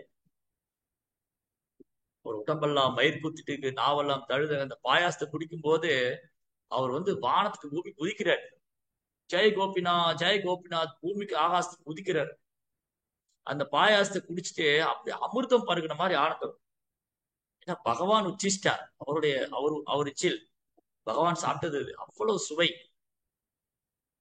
அது மட்டும் இல்ல, இந்த பானை கூட பகவான் தொட்டு தூக்குனதாச்சே. இந்த பானை எப்படி தூக்கி வீசுறது, அதை உடைச்சு உடைச்சு பொடியாக்கி ஒரு நாள் சாப்பிட்டு. இதுதான் பகவானுக்கு பக்தனுக்குள்ள அன்பு பரிமாற்றம். அப்புறம் வந்து சொல்றாரு, மாதவேந்தர் புரியோட கனவுல வந்து சொல்றாரு, பகவான் சொல்றாரு, மாதவேந்தர் புரி நீ ரொம்ப சிரமப்பட்டெல்லாம் அந்த சந்தனம் எடுத்துட்டு வர வேண்டாம், அது கோபிநாதருக்கே போட்டுரு, நானும் கோபிநாதரும் வேற வேற இல்ல. அப்ப சைதன்ய மகாபுரு என்ன சொல்றாரு, பகவான் கிருஷ்ணர் மாதவேந்தர் புரிக்கு ஒரு பரீட்சை வைத்தார், அதில் பாஸ் ஆகிவிட்டார். என்ன பரீட்சை? நாமளா இருந்தா ஃபெயில் ஆகி போவோம், ஆனா தொடர்ந்து முயற்சி பண்ணா பாஸ் ஆயிடலாம். என்ன பரீட்சை? பகவான் ஒரு பக்தனுக்கு ஒரு ஒரு கடினமான ஒரு சேவையை கொடுப்பார், அதுல ஒரு தர்ம சங்கடமான நிலையில வைப்பார். அதுல வந்து அதனால கிளர்ச்சி அடையாம தன்னுடைய சுய விருப்ப வெறுப்பெல்லாம் விட்டு அந்த சேவையை அவன் செய்யணும் அப்படின்னு அவன் நினைச்சு முயற்சி பண்ணும்போது பகவான் அவனை பரீட்சையில பாஸ் ஆக்கி அதுக்கான உதவியும் செய்து விடுவார். மாதவேந்திர புரிக்கு பரீட்சை வச்சாரு. இவர் விருந்தாவன்ல இருந்து நீலாச்சலத்துக்கு நடந்து போய் சந்தன கட்டையில எடுத்துட்டு வருவாரு. அவர் சிரமமாவே நினைக்கல, நான் எங்க தங்குவேன், எங்க சாப்பிடுவேன், என்ன செய்வேன், அதை போய் நான் ஒருத்தனையை தூக்கிட்டு வரணுமா, ஆட்களை கூட்டிட்டு போ, எதுவுமே நினைக்கல. அந்த சேவையை பகவான் எனக்கு கொடுத்தாரு. ஓ மாதவேந்திர புரி, கோபால் சொல்றாரு, இது உன்னாலதான் பண்ண முடியும். ஓ மாதவேந்திர புரி, அதை உன்னாலதான் செய்ய முடியும், நீதான் செய்யணும் கோபால் சொல்றாரு. கோபால் சொல்லிட்டாருன்னு மாதவேந்திர புரி பிருந்தாவனத்துல இருந்து நீலாச்சலத்துக்கு நடந்தே வந்தார். இப்படி வர வழியில தான் அந்த கோபிநாத கோயில்ல தங்கினார். இப்ப சந்தனம் எடுக்க போனாரு. இவர் போறதுக்கு முன்னாடி இவர் ஒரு புகழ் வந்து பூரிக்கு போயிடுச்சு. இது யார் தெரியுமா, அவரு இந்த சன்னியாசி, இவருக்காக தான் கோபிநாதர் பாயசம் திருடி வச்சாரு. எல்லாரும் போய் நமஸ்காரம் பண்றாங்க, அவர் புகழ்றாங்க. ஓ Madhavendra Puri, Madhavendra Puri great devotee of the Lord, ஏஹோ மாதவேந்திர புரிக்கு ஜெய். நாமளா இருந்தோம் அப்படி புகழ் மலையில நனைஞ்சு போயிரும். மாதவேந்திர புரி என்ன பண்ணாரு, ஓடியே வந்துட்டாரு அங்க இருந்து. ஐயோ என்ன எல்லாம் புகழ்றாங்களே அப்படின்னு அவர் வந்து ஓடி வந்து வர வழியில திரும்பி கோபிநாதர் கோயில தங்குறாரு. ரிட்டர்ன் போகும்போது எண்ணற்ற சந்தன கட்டைகள் பகவானுக்கு வந்து அரைச்சு சந்தனம் போறதுக்காக அதெல்லாம் எடுத்துக்கிட்டு அந்த லக்கேஜ் அவ்வளவு வெயிட்டான கனமான சந்தன கட்டையெல்லாம் எடுத்துக்கிட்டு வர்றாரு. வரும்போது அன்று இரவு அங்க கோபிநாதர் கோயில தங்குறாரு. கோபிநாதர் சொல்றாரு, மாதவேந்திர புரி நீ சிரமப்பட வேண்டாம், சந்தனத்தை எல்லாம் அரைச்சு கோபிநாதருக்கே போட்டு, நான் வேற கோபிநாதர் வேற இல்லை. இந்த மாதிரி சில நேரங்கள்ல பக்தர்கள் சிரமம் மேற்கொள்ளும் போது பகவானுடைய சேவைக்காக பகவானுடைய சேவைக்காக நாம் எவ்வளவு சிரமத்தை மேற்கொள்றோமோ, நம்ம முயற்சி பண்றோம்னு மட்டும்தான் பகவான் பாக்குறாரு. அதனால பக்தர் வந்து அது சிரமமாவே நினைக்கிறது இல்லை. எண்ணற்ற வரலாறு, எண்ணற்ற சரித்திரம் உண்டு பக்தர்களுடைய வாழ்க்கையில. பகவானுக்காக பெரும் சிரமத்தை மேற்கொள்றவர். அன்னைக்கு கூட சனாதன் கோஸ்வாமி பேசிட்டு இருந்தோம். வயதான காலத்து கூட கோவர்த்தன பர்வதம் சுற்றி வரணும்னு முடிவு பண்ணி வச்சிருந்தாரு. அவர் தினமும் பிருந்தாவனத்துல 40 ஆண்டு 45 ஆண்டுகளாக கோவர்த்தன மலையை சுற்றி வர்றார். நம்ம ஒரு நாள் போயிட்டு வந்தே படுத்துக்குவோம், அது ஆட்டோ ரிக்ஷால போயிட்டு. அவர் நடந்தே சுத்தி வருகிறார் தினமும். அது வயோதான காலத்திலும் பண்ணிட்டு இருக்கிறார். பகவானால் பொறுத்துக்க முடியாம அவர் தன் தாமரை பாதத்தை ஒரு கோவர்த்தன் சிலையில பதிச்சு கொடுத்தார். இதுக்கும் அதுக்கு வித்தியாசத்துல இதை வர்ஷிப் பண்ணுங்க. நிறைய உதாரணம். தாமிரபரணி ஆற்றங்கரையில ஒரு பக்தர் இருந்தார், சுப்ரபர்னு ஒரு பிராமணர். அவர் என்ன பண்ணுவாரு, தாமரை பூக்களை பறிச்சு வந்து பெருமாளுக்கு சாத்துவார். நவ திருப்பதியில ஒண்ணு தேவபிரான் தேவர்களால் வழிபடப்பட்ட தேவர்களுக்கு பிரத்யட்சமாய் தரிசனம் கொடுத்து தேவர்கள்லாம் பிரார்த்தனை பண்ணாங்க, பகவானே நீங்க இந்த ரூபத்துல இங்க இருக்கும். ரெட்டை திருப்பதி 2 கோயில் பக்கத்துல எவ்வளவு பேர் போயிருப்பீங்கன்னு தெரியல, போனவங்க எல்லாம் கை தூக்கும். தாமிரபரணி ஆற்றங்கரையில 2 திருப்பதி, 2 கோயில் பக்கத்துல பக்கத்துல இருக்கும். ஒண்ணு தேவபிரான், ஒண்ணு அரவிந்த லோச்சனர். தேவபிரான் தேவர்களால் பிரார்த்தனை செய்யப்பட்டு அவங்களுக்கு தரிசனம் கொடுத்து அப்படி ஒரு அழகான விக்கிரகம். தாமரை இதழ் போல கண்கள், என்றும் பாடாத வைஜெயந்தி மாலை, மார்புல சீவஸ்வகுடி, கழுத்துல கௌஸ்துவமணி, மஞ்சள் நிற பீதாம்பராடை. அந்த தேவபிரானுக்கு இந்த பிராமணர் சேவை செய்கிறார்.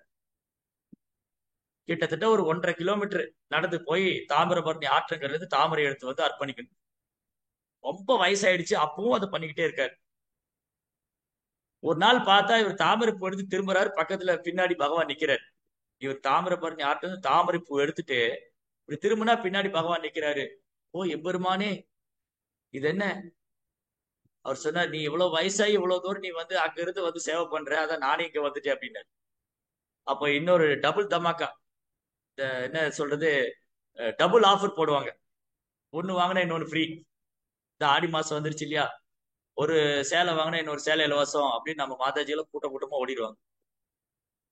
அதுல ஒரு மாதாஜி போனை வச்சுட்டு என்ன சேலை வாங்கலாம்னு பார்த்துட்டு இருந்தாங்க.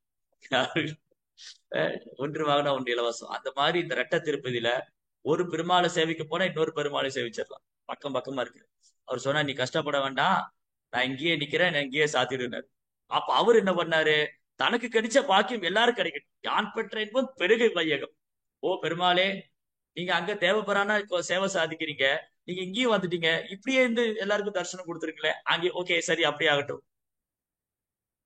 பக்தர்கள் என்ன சொன்னாலும் பகவான் செய்து விடுகிறார். அதான் அவர் சொன்ன வண்ணம் செய்து பெருமாள்னே ஒரு கோயில். பக்தர் நில்லுனா நிக்கிறாரு, உட்காருனா உட்கார்றாரு, நடனா நடக்கிறாரு, தூங்குனா தூங்குறாரு, சாட்சி சொல்லுனா சாட்சி சொல்ல வர்றாரு, என்ன சொன்னாலும் சரி. அப்படி இருக்கும்போது அது எப்படி ஒரு கல்லுன்னு சொல்ல முடியும், அது எப்படி ஒரு சிலைன்னு சொல்ல முடியும்? அவர் புருஷா, ஒரு அர்ச்ச விக்கிரக, அர்ச்ச அவதார், அர்ச்ச அவதார். சோ இது பகவான் இந்த விக்கிரகத்திலும் இருக்கிறார். அவர் பக்தருடைய சேவையை ஏற்றுக்கொள்கிறார். அவர் பிரபஞ்சத்துக்கு வெளியிலும் இருக்கிறார், பிரபஞ்சத்துக்கு உள்ளும் இருக்கிறார். ரைட். சோ இப்படி இந்த மாதிரி பகவானுடைய லீலைகளை பக்தியினால மட்டும்தான் தெரிஞ்சுக்கணும், பக்தி இல்லாதவனால தெரிஞ்சுக்கணும். ரைட். அந்த பக்தி வந்து நாம ஜபத்துக்கு ஆரம்பிக்கும். ஹரே கிருஷ்ண ஹரே கிருஷ்ண கிருஷ்ண கிருஷ்ண ஹரே ஹரே, ஹரே ராம ராம ராம ஹரே ஹரே. ஜெய் ஸ்ரீல பிரபுபாத் கி. சரி, நேரம் ஆயிடுச்சு. இதோட தொடர்ச்சி அப்புறம் அடுத்த வகுப்புல பார்க்கலாம்.